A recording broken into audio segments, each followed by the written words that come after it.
Captain Dainsleif. Twilight Sword, you mean? No need to meet up with him. Things should already be settled on his end. Exactly. As someone who could only exist in people's memories, the fact that I'm able to talk to you in my consciousness like this can only mean one thing. The Loom of Fate has already been completed.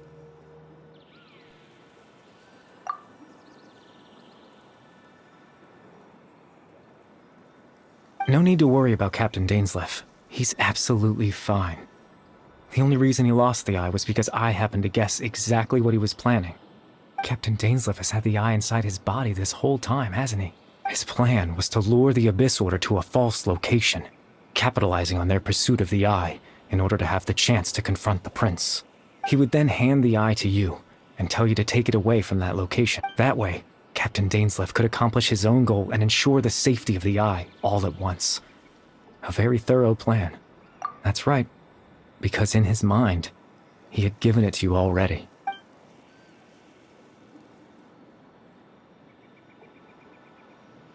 Before you two entered that false location.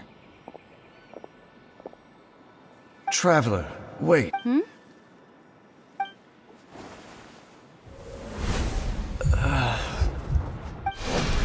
We've no time to lose. Let's head inside.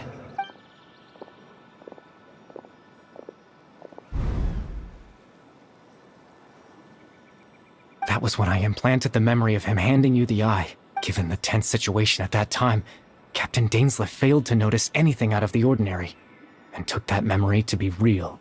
I'm sorry, Traveler, but I needed the Loom of Fate to be completed. And to do that, we had to retrieve the eye.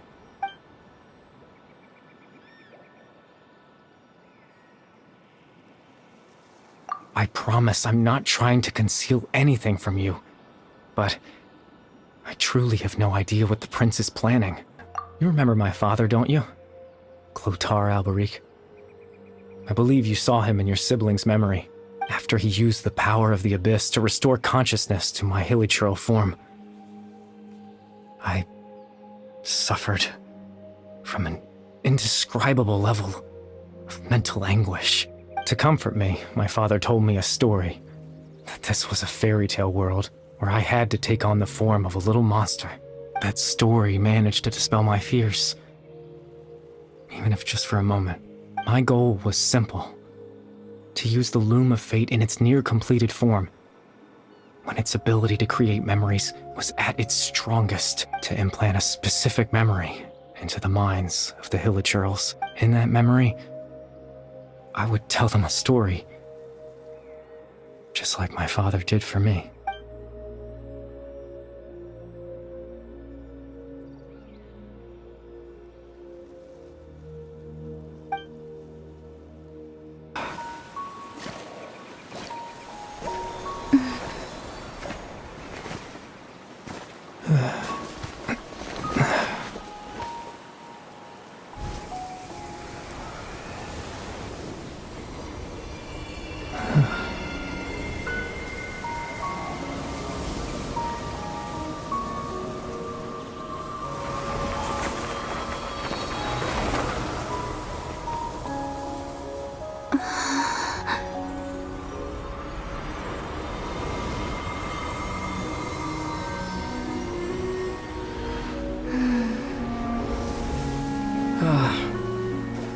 Looks like I was too late to see Kari Bear one last time.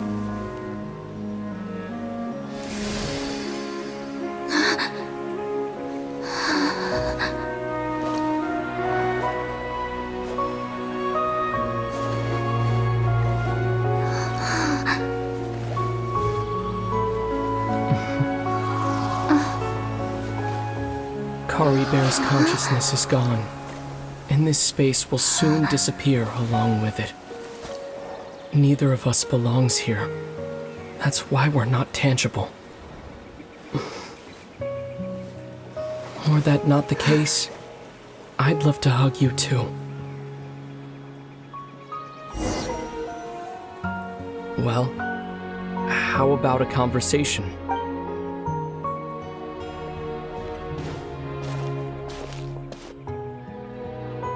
The chance to just stop and talk like this is certainly not easy to come by.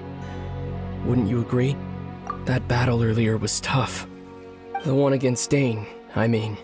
I didn't expect that after everything, he would still hesitate to raise his sword against me.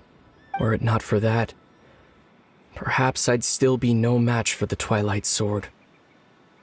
Even after 500 years. The Loom of Fate, huh? I still haven't found a way to utilize it to its full potential. But there's still time, before the heavenly principles awaken. Yes, for 500 years now, ever since the cataclysm in Conria, there's been no sign of activity. Not long ago, you witnessed the Hydro Archon destroy her divine throne. Yes, such a flagrant disregard for the rules, and still Celestia took no action. I suppose that's proof enough of the heavenly principles situation. However, the heavenly principles will awaken. We just don't know when that will be, or what might trigger it. You could say that. Just look at Kari Bear. He was so pure and single-minded. The space we now find ourselves is a perfect representation of who he was. Quiet and peaceful, even as a hilly churl. Seeing the terrible sight within the mirror wasn't enough to taint his spirit. He brought comfort to the people of this world, even though he was denied the very right to be a part of it. So ask yourself this. Who was it that deprived him of that right to exist? Of course, that's only one example. My feelings about the heavenly principles are too complicated to explain in just a few words. Lumine?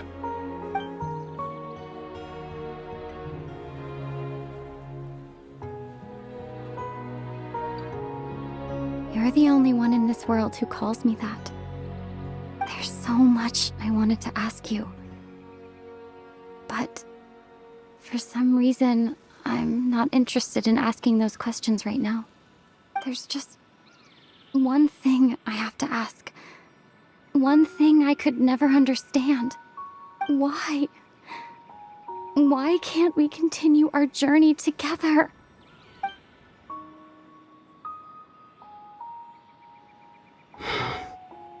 At the end of my journey, I arrived at a place known as the Sea of Flowers at the end. Do you remember? A long time ago, when we traveled between worlds together, you told me you wanted to find a place in the universe where that one flower was in full bloom. To have a place like that suddenly appear before me? Well, would you think of that as a coincidence? You mean? I miss you too, Lumine. But as this war continues to rage, and as I continue to seek that final answer, I don't even know how to face myself sometimes. Let alone my own sister. What's going on? This space has lost its tether. I doubt it'll be able to exist much longer. In fact, aside from our ability to physically interact with each other, there's something else you should know about this space. With Kari Bear gone, we won't be able to remember anything that happened here. Everything in this space will be wiped from existence, including all memory of our reunion. You're only telling me this now?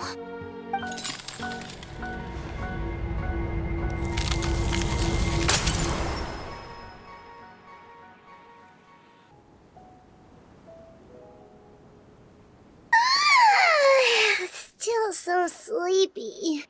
Paimon's head feels all fuzzy. Oh, Paimon woke up a little earlier than you, so Paimon will fill you in. The villagers said that they saw us sleeping near the village yesterday. They couldn't wake us up no matter how hard they tried, so they decided to just bring us back here. Oh, and Dane came by just now. It looked like he was injured. He didn't say anything, though. Just made sure that you were all right and left. Kinda seemed like he had a lot on his mind, but that's Dane for ya. Let's think for a second. We were in that memory, and we saw that guy you called Curry Bear. He was the missing villager that we've been trying to find, right? And after that, Paimon doesn't remember what happened. Wait, really? What a score!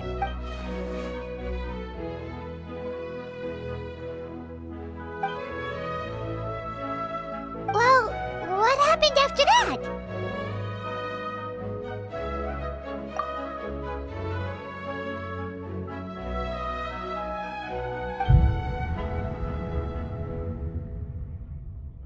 Ah, there you are. Sleep well?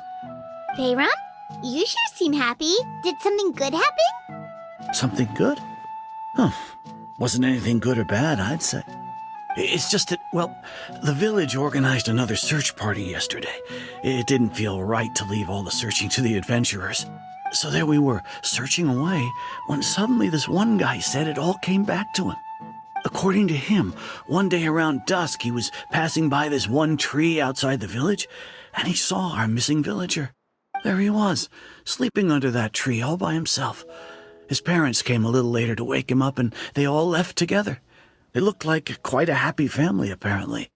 And after that, well, we all started to feel like that really is what happened. Kind of strange that we forgot all about it for so long. Oh, and we also remembered his name, Curry Bear. Now, that's not a name you hear every day. Would have been helpful if we remembered it sooner. Well, I hope he's happy wherever he is, and we're all relieved now that we know what happened.